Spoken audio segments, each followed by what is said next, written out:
Et comme avec le projet précédent que je vous ai montré, la station internationale océanique, j'avais fait des présentations au MIT, parce que c'est un projet très ambitieux qui les avait intéressés.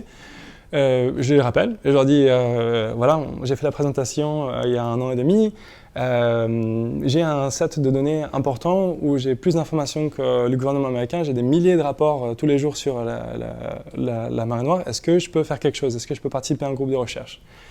Et ils me disent, OK, on est en train de monter un groupe d'action pour nettoyer la marée Noire dans le golfe du Mexique.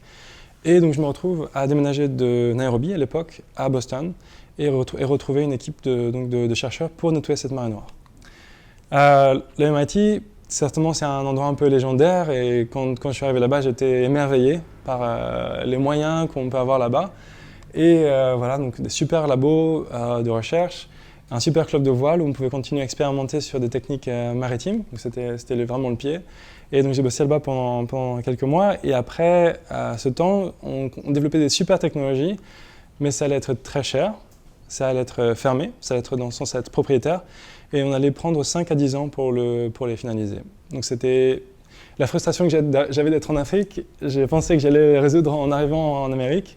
Et finalement, on était encore dans nos labos à boire du champagne, entre guillemets, quoi. Donc c'était pas satisfaisant. Et donc j'ai pris un billet d'avion de Boston à New Orleans pour voir si notre technologie allait fonctionner, pour faire les premiers tests. Et j'ai vérifié que ça allait prendre bien 5-10 ans. Et donc je me suis dit, bon, est-ce que je veux garder mon rêve d'être chercheur au MIT ou est-ce que je veux faire quelque chose pour ce problème qui est là? Et donc j'ai décidé de déménager, encore une fois, pour la Nouvelle-Orléans où j'ai habité pendant 2 ans, où j'ai travaillé sur les opérations de nettoyage, en particulier sur la cartographie. Comme j'avais beaucoup d'informations sur le terrain, et ce que je me suis rendu compte, c'est qu'il fallait ensuite créer des preuves pour que la justice environnementale soit faite. Donc ce qu'on faisait, c'est qu'on volait au-dessus du pétrole avec des ballons et des drones, et on faisait des cartes très précises de là où est le pétrole, et on le donnait aux résidents, et pour qu'ils s'en servent pour forcer le gouvernement ou BP à nettoyer les plages. Donc, j'ai fait ça pendant 2 ans. Et quand je faisais ça, j'ai continué à observer donc, tous les jours les mouvements de pétrole. Et ce que je me suis rendu compte, c'est que le pétrole, c'est un accident d'origine humaine, mais une fois qu'il est dans la nature, il est contrôlé par les forces naturelles, le vent, les vagues et les courants. Et donc je me suis dit, ok, qu'est-ce qui fonctionne avec le vent? C'est les bateaux à voile, et je trouve que j'ai une passion pour la voile. Et donc je me suis dit, est-ce que je pourrais faire un bateau qui soit spécialisé pour le nettoyage de marée noire? Donc un bateau qui remonte le vent et qui tire de la charge. Donc j'ai commencé à faire un bateau avec un gouvernail à l'avant, et puis une deuxième génération avec un gouvernail à l'avant et à l'arrière. Il s'est trouvé qu'il y a plusieurs de mes collaborateurs du MIT qui sont partis pour les mêmes raisons que moi. Donc ils m'ont suivi, deux collaborateurs qui m'ont suivi dans le projet. Et donc on a développé ensemble ce bateau qui est un bateau à coque articulée. Donc c'est le premier bateau en fait dont la coque peut changer entièrement, ce qui fait qu'on peut contrôler beaucoup mieux la trajectoire du bateau. Et donc c'est aussi optimisé pour tirer de la charge. Donc je me suis dit que c'était une idée très simple et donc j'ai tout de suite cherché pour voir si comment on appelle ça, le patent, le brevet existait, excusez-moi. Et il se trouvait que ce n'est pas une technologie qui était brevetée et donc je l'ai mis tout de suite en open source. J'ai cherché des licences pour le mettre en open source et j'ai utilisé la licence du CERN, du Grand Accélérateur de Particules. En fait, ils ont une licence qui est libre. Donc si vous avez un projet scientifique, vous pouvez le publier et simplement dire que c'est un projet libre. Et donc c'est une technologie qui permet de remonter au vent et si possible d'intercepter ce qui descend du vent.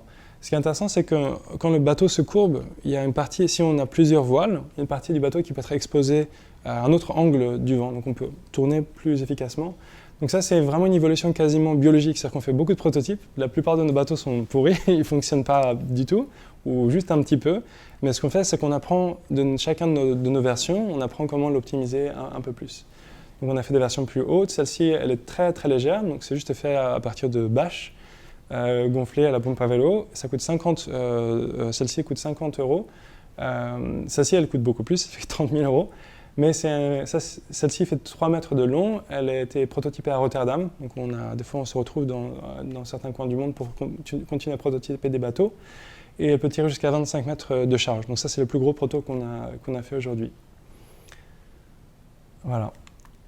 Donc ça, c'est un autre... Pour aller plus loin, pour la technologie, on s'est dit, OK, on peut faire un bateau à coque articulée. Est-ce qu'on peut le faire modulaire?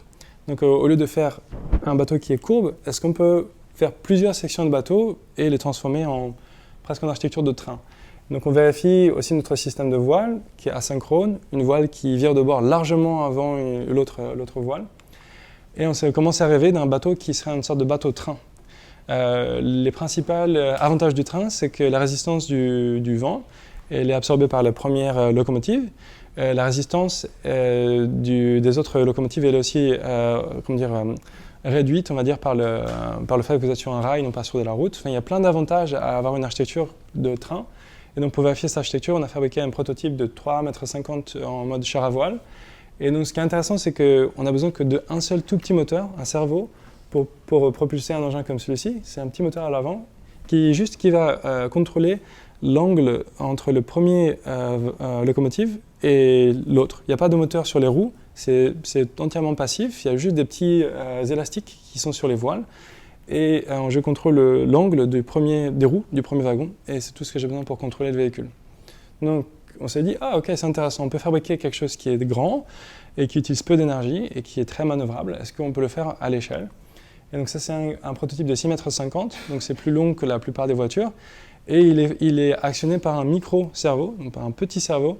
Et donc ça utilise moins d'énergie pratiquement qu'un téléphone portable avec un grand écran, mais ça peut contrôler quelque chose qui est plus long qu'une voiture.